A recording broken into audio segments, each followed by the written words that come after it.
Hello यूट्यूबकर, कशा आहात तुम्ही? मी आहे प्रेरणा.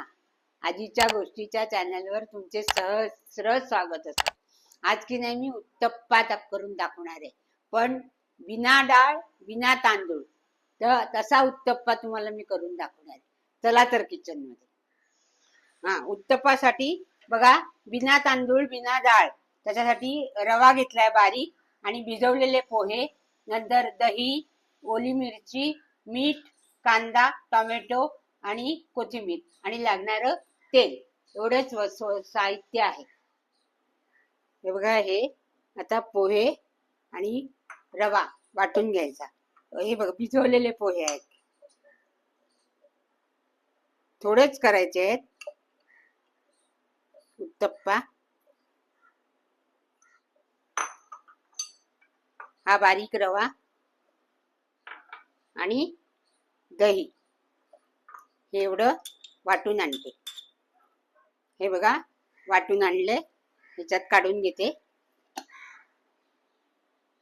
हे बघा, चांगलं झालेलं आहे. ह्याच्यातच आपण मिरची घालूया.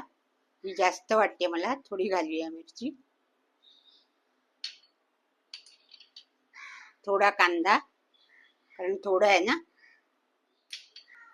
टोमॅटो, कोथिंबीर, चांगलं ढवळायचं. मीठ.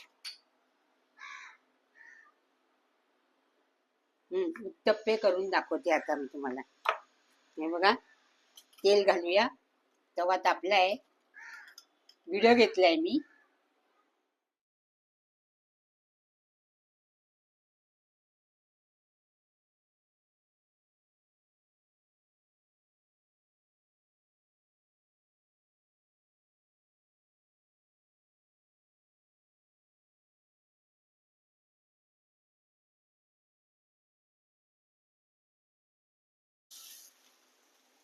असं दुसऱ्या बाजूने पण असंच खरपूस भाजायला हवं.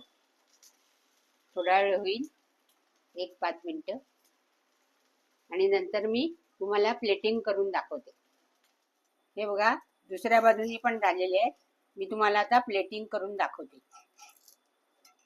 बिना तांदळाचे बिना डाळीचे उत्तप्पम. बघितलं ना तुम्ही व्हिडिओ माझा? पाहिलात ना? सोपं आहे ना, आणि घरगुती पदार्थावरच, जे आपल्याकडे जिन्नस असतात त्याच्यावरच करायचा. अगदी अगदी सकाळी लवकर भूक लागली तर हे आपल्याला पटकन करता येते.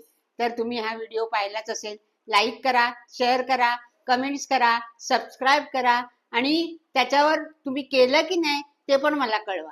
बाय.